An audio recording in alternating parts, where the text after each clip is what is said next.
Welcome to Speechless. We're glad to have you here, live from the SCC studios in White Bear Lake. And this is a live show, call-in, seen throughout the eastern suburbs of St. Paul and in St. Paul, live. And hey, happy Father's Day this weekend coming up. We got a little bit on Father's Day today. Also, Minnesota Citizen Concerns for Life, 46 years old today. They're celebrating their birthday, and that's kind of a good way to put it for Minnesota Citizens Concerned for Life, because that's what they're trying to do. They're trying to make sure that everybody has a chance at life. And so happy birthday there. We're going to show a little bit about Planned Parenthood being exposed and what they're teaching your children, your teenagers, and it's rather graphic information, graphic discussion, so you're going to want to be prepared to, you know, get your kids out of the room or whatever. However, I should say kid in grade school is being taught this. Planned Parenthood has been given tons of money by the United States government to underride parental authority, to undermine parental authority, and to really destroy your kids. And there's a reason they do this, is because they make their money off of abortions. So if they get your kids to do things detrimental to their health, they make money off of it. And so you need to understand the method to their madness here. And we're going to tie that into Maplewood, who is trying to promote an integrated youth development initiative, a program that just getting 5 adults into each child's life. And so the question is, who are those adults? Is that Planned Parenthood? You know, who knows? The two big things we're going to discuss today is a court hearing that I was at yesterday down in Dakota County with Don Mashek, who's been on our show before, who's been exposing and writing for the Minnesota Examiner and a number of other blogs and websites on judicial corruption. And he ended up getting caught into some sheriff deputy corruption. And the big story on this is the judge he was before. She was unbelievably great.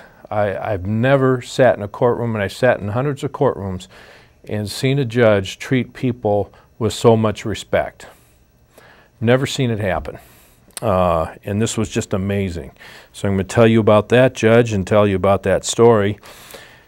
And then we're going to close up with Tiananmen Square's 25th anniversary and a hearing. We didn't get to this last week, a hearing that went before the House Foreign Relations Subcommittee on Human Rights, and hear what some of these people, their message to America, and kind of their takeaway from what happened that day 25 years ago. And you're just going to get a glimpse of it. Everybody needs to go to the Congress's website, the House Foreign Relations Subcommittee on Human Rights, and listen to that hearing. It was fascinating. Unbelievable.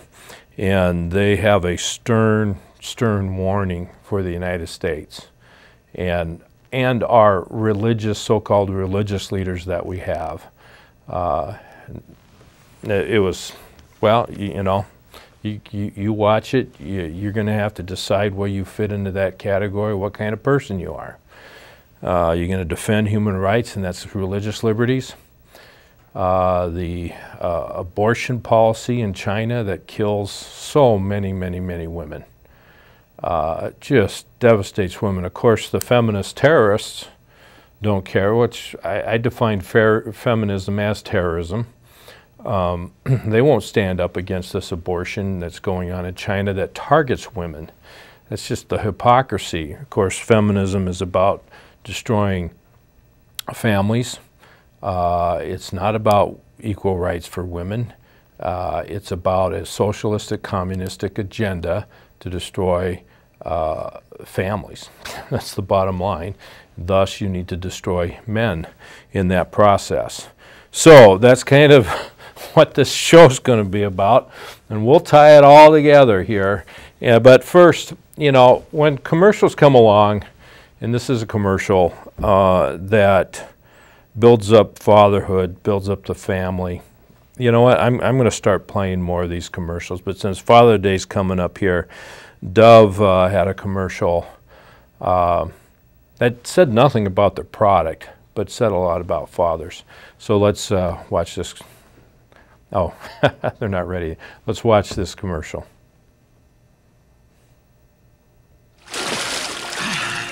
Dada. Daddy. Daddy. Daddy.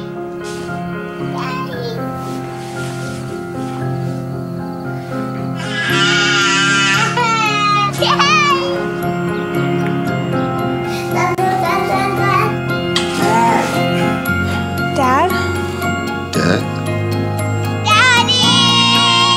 Dad. Dad.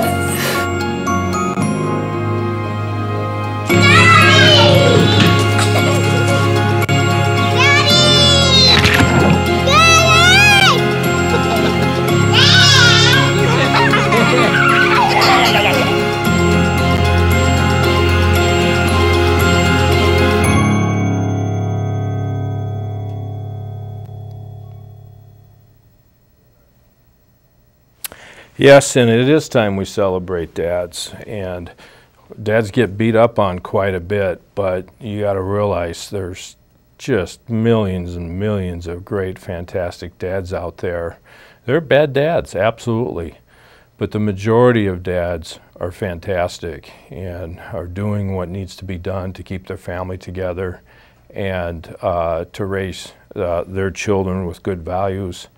And in the process of beating up dads and trying to encourage dads to be better, which is good, a lot of dads get beat down. So let's spend some time building up dads here. And in that regard, Minnesota Citizens Concerned for Life, 46 years old today, celebrating their birthday and the birthdays of tens of thousands of babies in Minnesota that are alive, and many of them no longer babies. They're 46 years old as an organization, and so there are adults and children and grandchildren that are alive today because of Minnesota Citizens Concerned for Life. So we congratulate you. I'm trying to get them on my show. We're just having a little struggle here as far as getting the right time and stuff. And of course, with their birthday today, they have a lot of activities going on and a lot of celebrating to do. I want us to go and look up what they're against. Okay, Minnesota Citizens Concerns for Life doesn't get government funding. People volunteer and people give their money to that organization to save babies and to save lives and to stop the turmoil that is happening to many, many women who once they've had their abortion regret it. And there was a video out recently of a gal who taped her abortion, showed why it was good, and then had her abortion, and now she regrets it because she wanted to be a mother but just didn't think she could handle it, and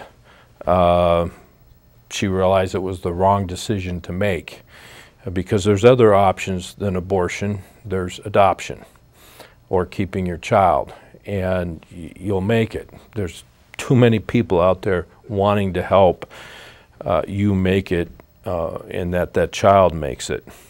Okay, unfortunately, a group like Planned Parenthood is out there that doesn't want to see you make it, that wants your child. They make money off your child being destroyed and thus you being destroyed, emotionally, physically, and they're also out there trying to destroy the culture. Now, there's a group out called Life News, and they do undercover investigations, and we've shown some reports, but they have a new undercover investigations that's going to come out soon. It's coming out in June, But we're going to show the trailer to that, and I'm just going to warn you, this is, parents, get your kids away from this. The subject matter is not for kids. They don't need to know about this. So get your kids away. We're giving you that warning. I don't know why the screen went black, but okay. So let's roll this video here.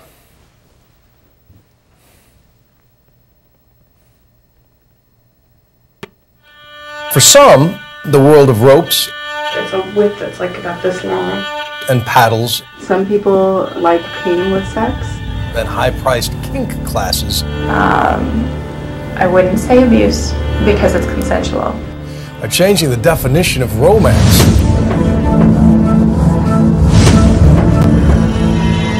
Are you ready to have sex? One of the indicators that you're ready to have sex is because you want to.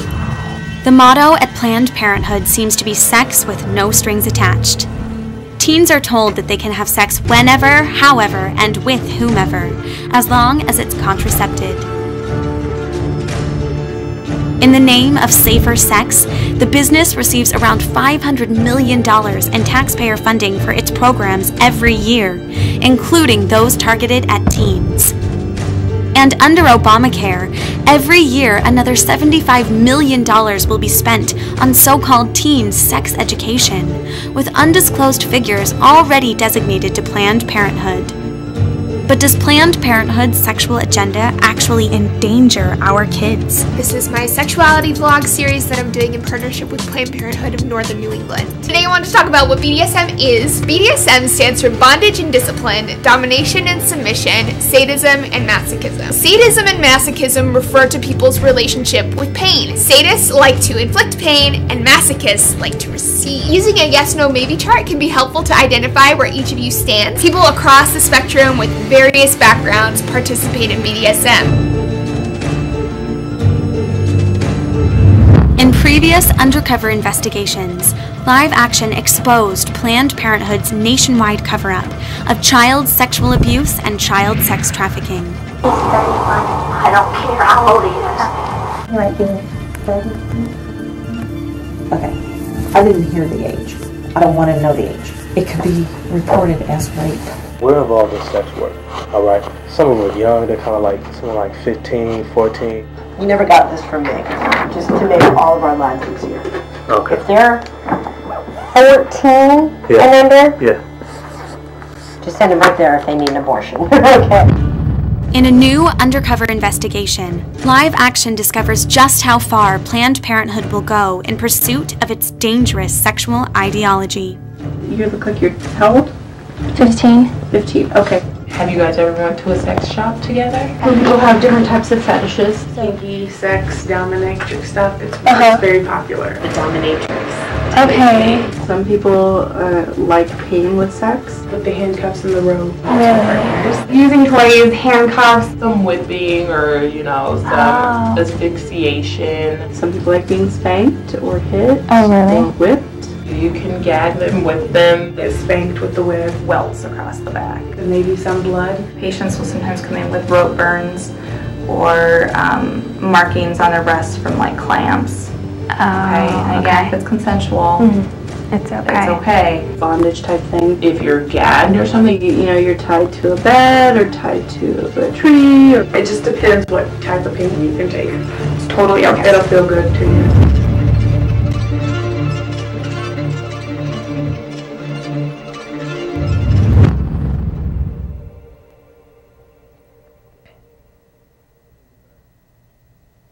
There's your tax dollars that work for you there, promoting this to your kids. It's not abuse because it's consensual. And as long as you're ready, you're ready. Go ahead and go for it. And of course, there's no strings attached to this. And you got to understand here, why Planned Parenthood is promoting this is, can you imagine a teenage girl taking a pill every day? They don't do it. They don't have the discipline. They can't do it. Planned Parenthood knows they're going to get pregnant. So they can sell their pill, they're happy with that, but they make money on the pill and then they make money on the abortion because they know the girl won't do what needs to be done. And therefore, they'll force, in a way, through deception, they're forcing these girls to have an abortion because that's where the information is coming from. It's okay. And how do you like that gal? How do you sell bondage and sadism and I can't even pronounce it right now. Did you notice how she said it? She said it with a smile. Really? I mean, so if you say something with a smile, you know, hey, I'm going to beat you up. I'm going to mark you. I'm going to scar you for life. I'm going to make you bleed. But if I smile about it, then it's all good. You know, I mean, it's ridiculous. But that's how perverted Planned Parenthood is. That's how perverted these people are and what they're willing to do to get money and to destroy you in the process because they don't care about you. They care about their pocketbook. So you got to understand this. They promote sexual promiscuity because it will generate more business for the other side, which is the abortion side. That's the reason they're in this game. That's what they want to do. And they care nothing about you or the consequences of what happens after you. And speaking of that, you know, Maplewood is starting this integrated youth development concept. For some reason, and I didn't catch the total reason, but the Maplewood Human Rights Commission had the police chief down there, and he was describing this integrated youth development where for some reason there's this problem that they need to get 5 adults into every child's life. What they did not discuss is who are these 5 adults going to be. Is it going to be the Planned Parent person? Is it going to be the local bar owner? Is it going to be, you know, the pedophile? Who are these people? These 5 people? Is it going to be the pastor? Is it going to be people with good morals? You know, who's deciding all this? See, Maplewood is trying to be, they're acting like a church would act. Okay, but the difference between Maplewood and a church is Maplewood is forced associations. They're taking your money and forcing a philosophy down your throat, where the purpose of government is to allow you to have freedom of association, freedom of speech, freedom of assembly, you to raise your kids under the religion and upbringing of your choice. But now Maplewood says, no, we want to do it our way. And they have no constitutional authority to do that. And they must have so much money that they don't know what to do with it, but they're taking it from you. And right now, what's happening in Maplewood is you're just letting them doing it, and people aren't speaking up about this. And so like with the community center, there's no reason we should have a community center in Maplewood. It's in debt, approximately $500,000 every year, plus not only that, the expenses of keeping it up. You can't even go there unless you pay more money, but you as living in Maplewood are paying into that community center, but you can't use it unless you pay more. And we just shouldn't have it. But it's just that mindset that Maplewood has, and a lot of these cities have, because they're not focused on our Constitution, the freedom of assembly. So the purpose of the city is to make sure those roads are in place and that you have police and fire protection. That's all, and parks. Things that are available for everybody. But when you do a community center, that's not available to everybody unless you pay more. But a park, anybody can use that park. The road, anybody can use that road. The police officers, everybody gets the use. Doesn't matter your religion, whether you're a Protestant or an atheist. You get the use because we come down with these common values that everybody has the right to life, liberty, and the pursuit of happiness. The freedom of religion, freedom of speech, freedom of assembly. We have these things that are inherent, that are gifts from God, and we establish government in order to secure the rights we already have. But see, what Maplewood is doing is they've gone beyond these rights, and they say, no, we're going to take money from you for a community center that you can't go to unless you pay more. You know, one of the special ones that has the money to pay more. You know, we're going to now spend money on an integrated youth development program, which is none of your business. Okay? Look, you know what atheists are doing these days? They're starting their own churches. And God bless them. God bless the atheist churches, people for starting their own church, for exercising their freedom of assembly. I'm all for it. And the police should be there to protect them. Okay? And churches have that same right. But Maplewood has no right taking money from you to give it to to give other people a certain benefit. That's not what they're about. That's not what they're here for. And they're just messed up down there. And I know we have at least one person on the city council that needs to speak up and be more eloquent about this. Matter of fact, Bob Cardinal brought up the issue of, hey, why don't we start out with prayer before the city council? And he wanted it on the agenda. Guess what? It wasn't on the agenda last week. You know, and he needs to keep speaking up and needs to be more eloquent, but he needs support. You know, where are our godly men? Where are our pastors in Maplewood? Where are our so-called leaders in our community? You know, if we're having a problem with children, it's because the children are not going to church. They're not being taught the right values and discipline that they need to have to be to function in the society. And so we're all messed up there. And you see what happens when we lack these moral and ethical codes, which George Washington said, hey, our country will not exist without a sense of morality, without the Bible and our sense of morality. And Michelle McDonald is running for the Supreme Court, quoted George Washington. You have to have that. And these unalienable rights are there and have to be the foundation. Otherwise, we as a society don't exist. And that's going away. And we're going to see at the end of the show on this 25th anniversary of Tiananmen Square where the Chinese are rebuking us for our lack of leadership. But without the right ethics being built in our people, we get the situation we have into our courts.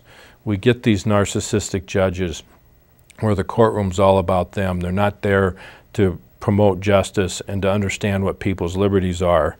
And so you get a lot of corruption taking place in the courts and in our police officers, and in our government and every aspect of our form of government. But I tell you, there are exceptions to that. Now, I went down to a court case in Dakota County yesterday. A friend of mine who's been on the show, he's with the press, he went down to cover a hearing earlier this year that dealt with the corruption that was going on in Dakota County with the Sheriff's Department and some other branches of government in how they were covering up and complicit in the drug trade that was taking place in Dakota County. And he was there and actually ended up being the only reporter in the room that was going to cover this story. And the deputies knew that. And there also happened to be another hearing that day going on at the same time that he decided that he was going to cover too. And so if you're in a courtroom, you know, it's all about what's going on in the court, but people do whisper once in a while, but you better, you know, you keep it quiet. But if it gets too noisy, a judge is going to say, hey, keep it quiet in here, you know, and they'll put the hammer down, and they have control over that courtroom. Well, Don Mashek came, sat down. He was in another hearing, decided to go, and he went into the other hearing room, sat down next to somebody he knew, and he whispered to them, hey, is this person going to testify or not? Because otherwise I'm going home. Really quiet. And the deputy came over to him and tapped him on the shoulder and said, I want to see you outside the room. And of course, even though there's no filming in the courtrooms, the court does film in the courtrooms. And so anyway, he was taken out of the courtroom, and Don asked for his name and badge number because he wants to talk to him. Okay, well, the officer refused. The officer cannot refuse when a person asks for a name and badge number. Officers cannot refuse to give the name and badge number. They can't. And they need to give it as soon as is practicable. In other words, if nothing serious is going on, you're just having a conversation, you give it right away. Matter of fact, if a police officer is coming over to you and wants to talk to you, and you say, sir, what's your name and badge number? They need to give it right then and there. No hesitation. But this guy would not give it. And Don asked him again, sir, what's your name and badge number? Wouldn't give it. Asked about 5 times, got a little bit louder, but nothing out of line. And the officer then arrested him for disorderly conduct because he was making a scene. Okay, now there is a disorderly conduct statute, 609.72, and it's a fascinating read. I should have brought it up here to go through that in this case. But he was arrested for this. And Don thinks the reason they did this was that to just take the only person that's press in that room and take him out of the courtroom. Judge never said anything about noisiness in the courtroom or that somebody was too loud. That just did not happen. So at this hearing, it's an arraignment. So in an arraignment, you just plead guilty or not guilty. Oh, and I'm going to say one more thing. Don was arrested and put in a cell for a citation. This is a citation thing, and was in a cell for 3 hours, and a deputy came in, and Don was talking with the deputies. Shouldn't have been. Didn't say anything, didn't indict himself or anything. But the deputies told him, hey, I can pull my gun out and kill you right now, and tomorrow, and this was a threat, and tomorrow I'd be rehired by the union. They wouldn't do anything to me, and I can get away with it. That's what the guy said to him. Well, Don, I think, wanted, not new to the legal situation, not new to it, but not really understanding everything that he needed to do. And I was talking to him on the way down to the hearing. I says, well, have you done this, this, and this? And he goes, no, you know, I'm going to do this, this, and this. Well, don't do that and this because that's going to get you in trouble. And, you know, you want to walk through this process. And he says, yes, but I've been told to do some things. And okay, those things, if you've been told by that person to do these things, go ahead and do them, you know. So when he went before the judge, oh, let's get a picture of the judge here. Judge Karen, I don't know how to pronounce her last name, Asphaug, graphic number 8. Anybody in there? Okay. Graphic number 8, we want to show the judge here. Just an unbelievable judge in Dakota County in the 1st Judicial District. Just did a fantastic job. But what he got up there and she said, well, you know, Mr. Mashek, how do you plead? Guilty or innocent? And Don goes, hey, I have some issues I need to raise before this. And she goes, well, this is, you know, this is a arraignment, so we really don't get into a lot of these things. And Don just said, you know, with all due respect, I just have some things I got to get out first. And so he made some comments and got some information out, and that really got the judge's attention. And the judge all of a sudden figured out this is going to take longer than what he thought. So in taking longer with what, you know, she then gave them the option, said, well, here's the deal. I hear what you're saying. So this is going to take more time. We have a lot of people in the courtroom. So do you just want to plead not guilty right now? Or do you want, and then we'll set a new court date? Or do you want to come back, or we'll put you off at the end of the hearing? And Don goes, you know, he had to think about it, and he just says, well, put me off to the end. You know, so that's what she did. I've seen judges berate people with less. I mean, there was no reason to, but I've seen judges berate people for trying to make some comment before the he pled guilty or innocent during the arraignment. And she wasn't that way. And we watched her with other people in the courtroom that were struggling with certain things, didn't have attorneys, you know, which is not a good idea. But in arraignments, you really don't need one to a large extent unless you want to work out a deal. It just depends on the situation, you know, whether you're going to go to jail right away or you got bail to deal with and all that kind of thing. Then you'd probably want an attorney there. But she dealt with them nicely. Okay, so, and she dealt with everybody with respect. I've never seen that happen. And so Don came back later and then was able to get his issues before he said guilty or not guilty.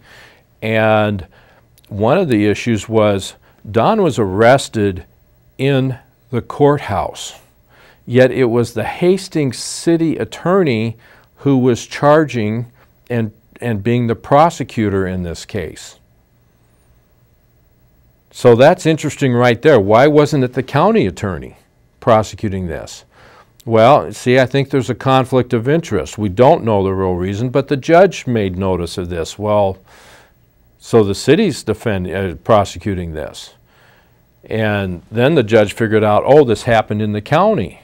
And then the bells kind of clicked, because there's a conflict of interest for the county attorney who relies on the bailiffs and the sheriff's department to protect the county attorneys and the judge in the case. So we better just, you know, we better have the city do it, which I really don't think gets away from the conflict of interest, because the city's in there all the time too.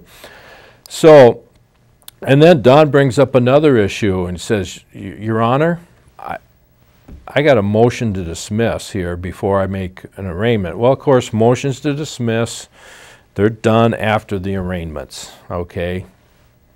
Don didn't realize that, but he said, look, here's my ticket. Can you tell me what I've been charged with? And she goes, no, I can't read that ticket. Well, neither can I, and I've asked for weeks now to get a ticket, and this is my third legible ticket. I just finally got the original, not the original, one that I could read last week to determine what I've been charged with. And she goes, I see that's a problem. He says, and I also need the back of the ticket, because the officers write on the back of the ticket as to what their evidence is. And totally uneligible. Couldn't read it at all. So then he'd ask for the videos. And he went in and said, Your Honor, this is a malicious prosecution. Now understand, this judge is being very, very patient. She's listening to all this. And why it's so good to do, even though it took about 15 minutes of her time, is that it doesn't come back to her. It doesn't come back, this case and the people's perception of her doesn't come back to her as being a person who's unjust or not a listening judge or uncaring. And so Don starts talking about this malicious prosecution, and he says, I've been trying to get the video, and I know the county attorney has a video, and my concern is that this video gets destroyed. And I know that if this prosecutor looks at the video, he'll drop charges. We shouldn't be here today. I shouldn't be charged with anything. We shouldn't be in the courtroom. He needs to look at the video. This is exculpatory evidence. that will show that I'm not guilty of what I've been accused of doing, this disorderly conduct. And the judge very politely turned to the prosecutor, prosecutor, you're going to preserve this video, aren't you? And the prosecutor goes, yes, I am. And you're going to look at this video before we come back here, we reset the hearing. And the prosecutor goes, yes, I am. And you're going to see if there's nothing there that you're going to do the right thing, aren't you? And she said it, she was even nice to the prosecutor, you know, in the way she did it. And because, I mean, this is the honest truth, malicious prosecution happens. And the prosecutors and the police officers will know these are false charges, and they've made up stories, and they're going to go ahead with it anyway, knowing that the person will be found not guilty because we can harass them this way. We can just take them through the process and harass them and tell them to straighten up, or we're going to continue to do this to you over and over and over again. And that was Don's point. This is what's going on here. And the judge rightly told Don, said, Don, okay, what we're going to do here, I see a problem. Okay, I'm going to step down from this case. We're going to get you a new judge, not from this county. Since the prosecutor wasn't from the county, the judge shouldn't be from the county. She didn't say that, but that is kind of implied in here. Even though I think I could be a fair judge for you, and this is the first time I honestly believed it from a judge, that she could be a fair judge, we're going to get you anyway a different judge from a different county, and probably should be from a different judicial district, because they won't have this conflict. And she said it. I rely on the bailiffs. I rely on the sheriff's department. They rely on me. We have this relationship. Even though it's separate branches of government, we have to work together here. And they do whatever I tell them to do. So, I mean, she didn't say some of that, but that was implied in the conversation. So, we're going to reset the hearing date. You've pleaded not guilty here, and we'll get you a new judge from a different county. And I was just, boy, by that time, I was just, wow, this is, I was just thoroughly impressed and overwhelmed to see a judge behave this way, act this way. Don Mashik did not have to ask for a judge from a different county. She did it herself. And I guarantee you, judges do not like to remove themselves from cases. She didn't have a problem because it was the right thing to do. She made statements about openness and transparency in the courtroom. And wow, you know, I haven't seen her in other cases. I had one person tell me that they were before her and had the same opinion and same impression with her. So I beat up on judges quite a bit on this show. I'm going to say it when they do a good job, and Judge Karen Asphaug of Dakota County did a great job. So congratulations. And I tell you what, I read these police officers' report, and they were just full of lies, and they were doing things to protect themselves, and they had discussed their conversations.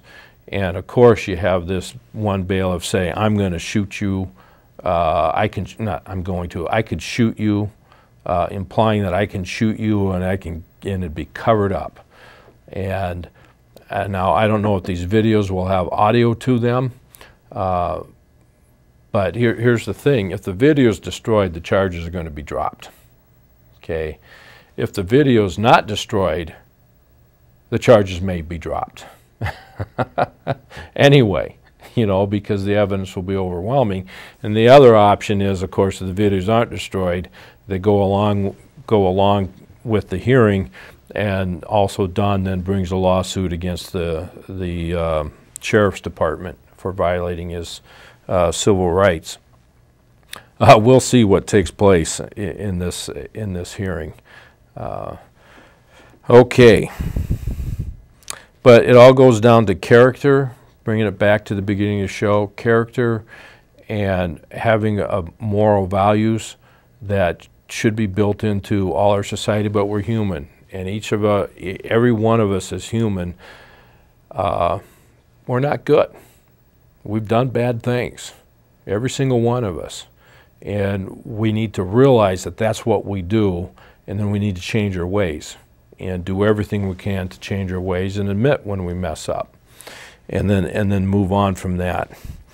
Well, and that's what took place in the Senate hearing, excuse me, a House hearing on Foreign Relations Human Rights Commission, Subcommittee on Human Rights, with the 25th anniversary of Tiananmen Square.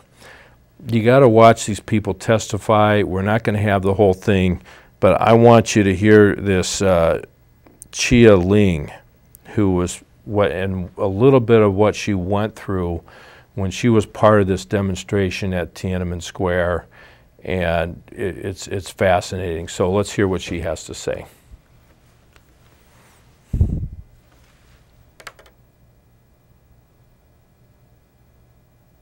I would like to address the two questions. Do we have missed opportunities? And what's the second one? Yeah, how can America do more to support? Yes, America indeed missed a great opportunity from the very beginning on the night of June 4th. I was there with my last 5,000 students stood at Tiananmen Square. My position at the time was Commander-in-Chief of Defending Tiananmen Square Committee, while my colleague was blocking tank troops on the street. We stood at Tiananmen Square until 6 a.m. in the morning. We were hoping Americans would come to help us. And America never came.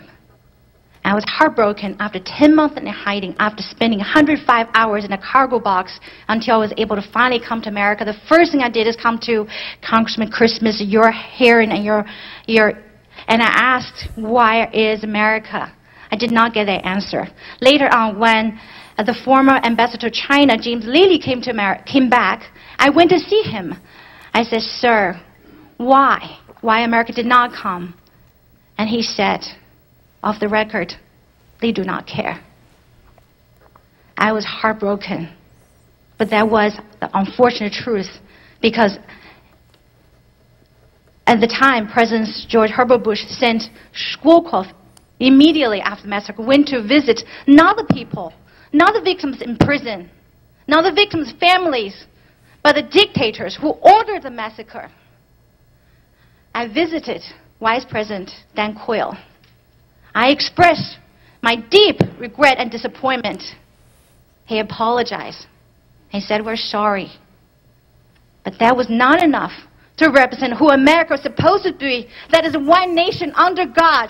What we were supposed to do is act justly, love mercy, walk humbly with the Lord our God. That is America we knew. That is America we had a hope for.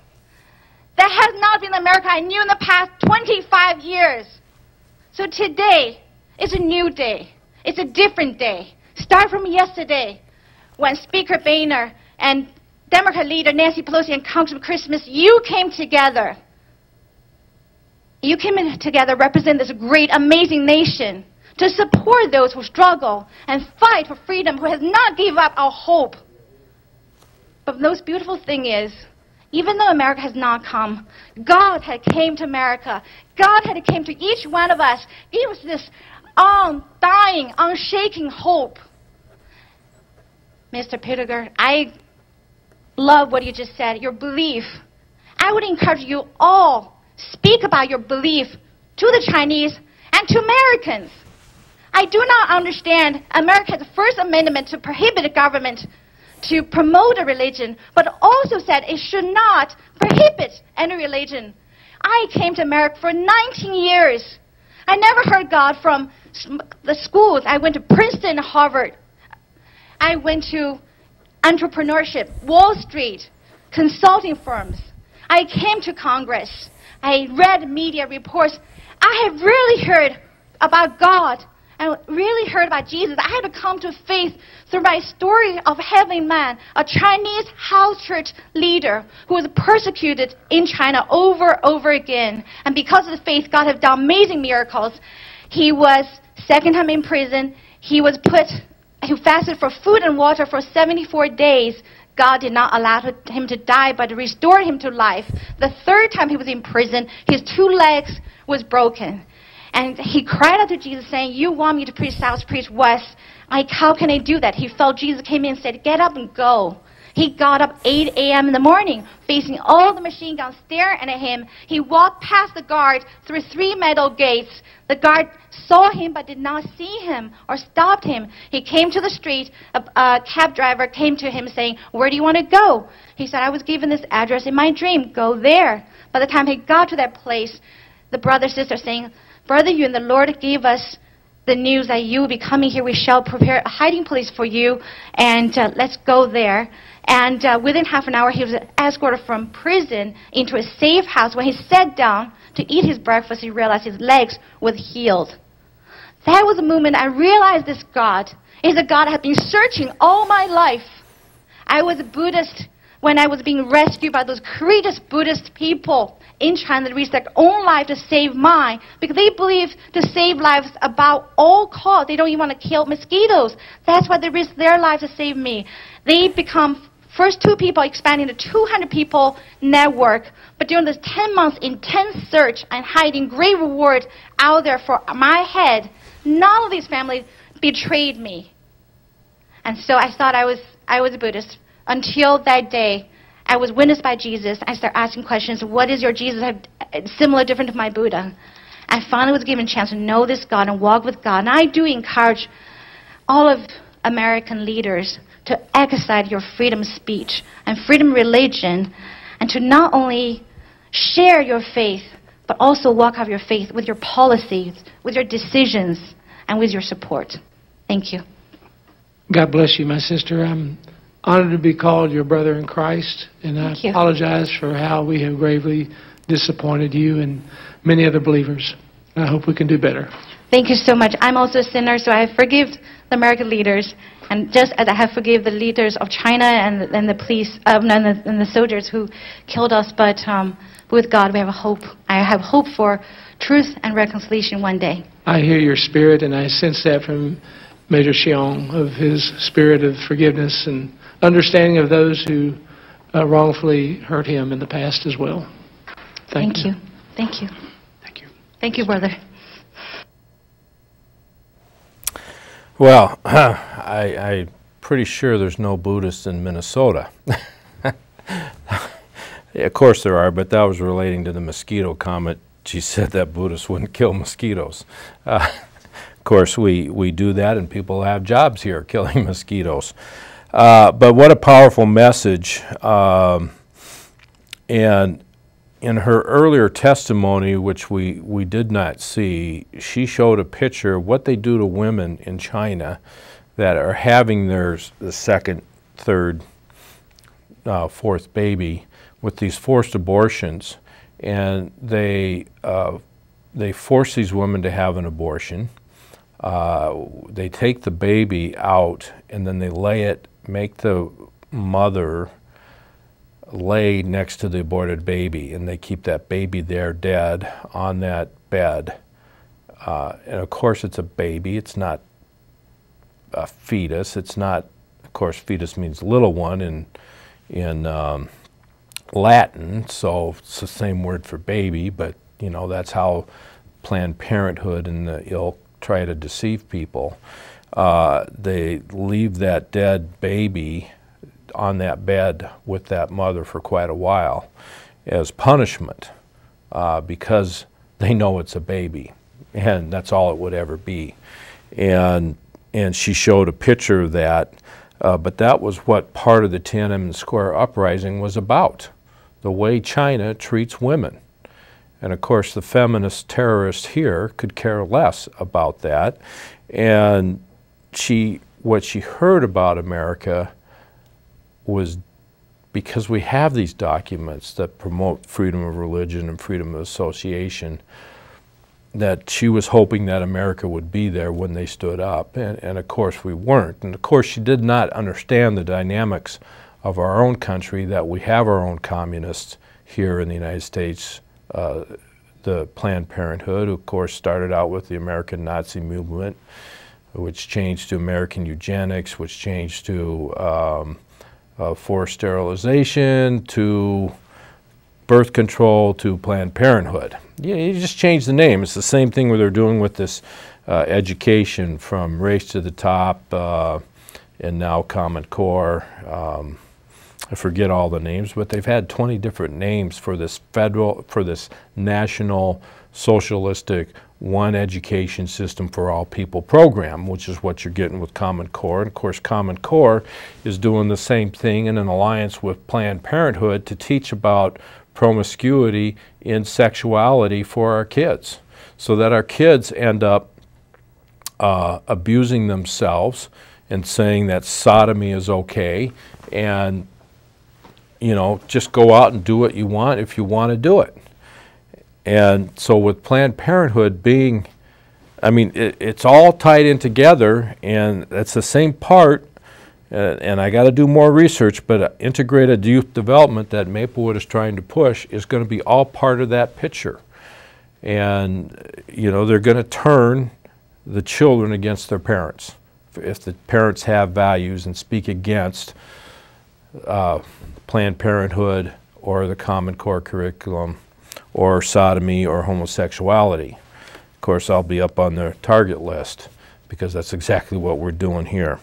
Okay, we're going to show the next clip, but give me a couple minutes. So we'll play how far it goes, and so let's show the next Tiananmen clip here.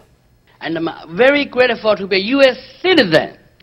I'm so proud to serve our country for 20 years.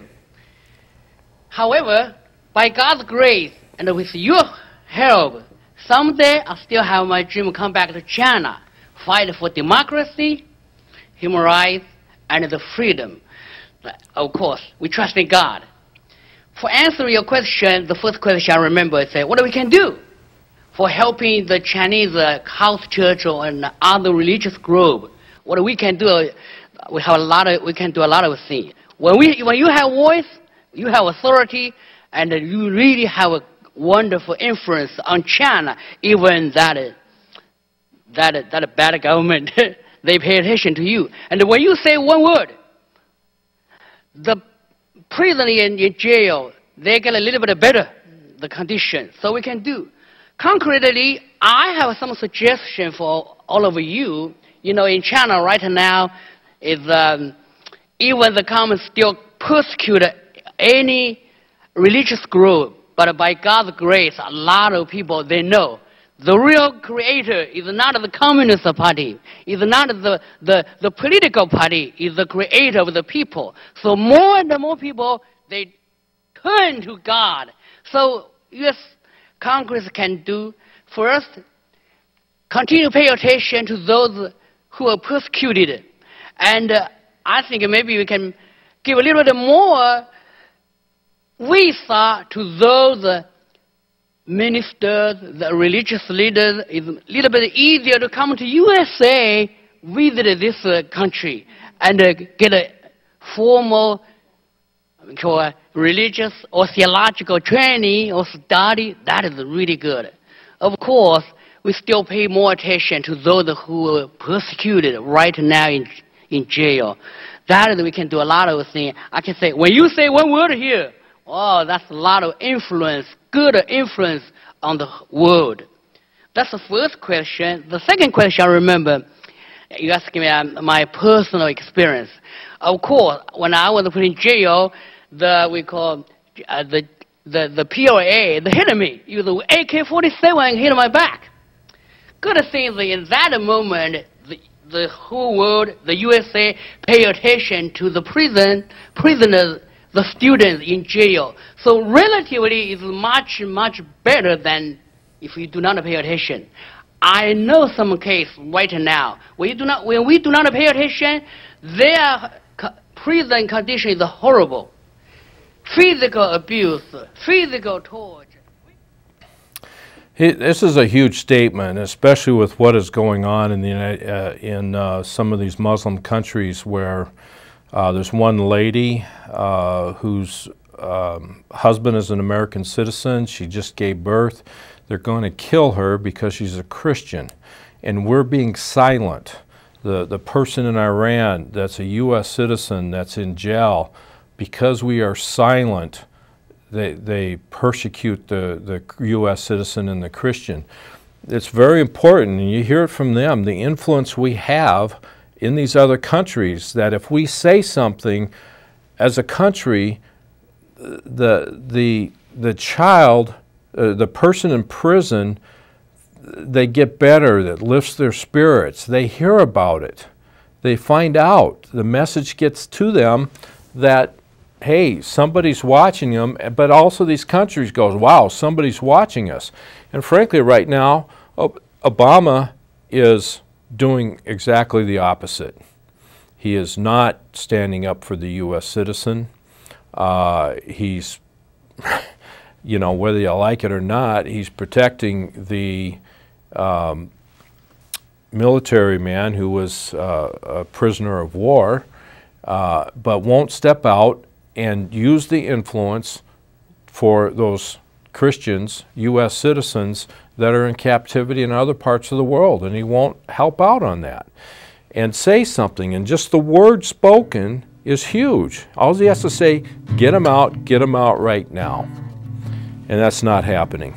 Well, go watch the rest of that video. It's fascinating to hear what happened in Tiananmen Square, what was really going on, the spiritual warfare that was going on there, and it took people to act. Remember, if you don't stand up for other people's liberties, who's going to stand up for yours? And good men don't do nothing. God bless. Have a great week.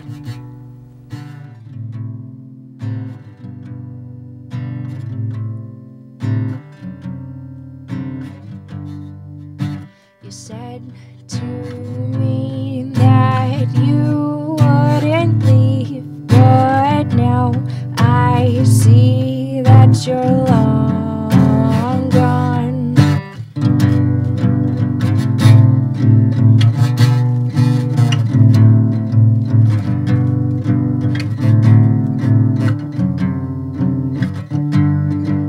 The days go